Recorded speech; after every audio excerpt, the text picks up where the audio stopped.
بسم اللہ الرحمن الرحیم۔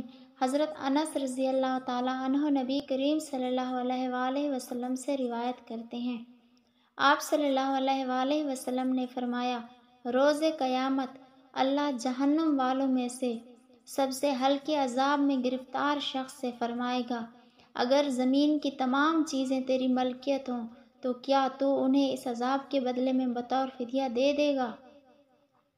وہ عرض کرے گا، جی ہاں۔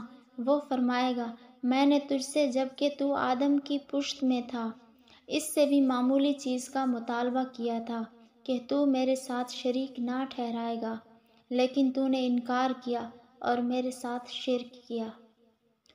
حضرت نعمان بن بشیر بیان کرتے ہیں کہ میں نے رسول اللہ صلی اللہ علیہ وآلہ وسلم کو فرماتے ہوئے سنا، میں نے تمہیں جہنم کی آگ سے آگاہ کر دیا، میں نے تمہیں جہنم کی آگ سے آگاہ اور خبردار کر دیا۔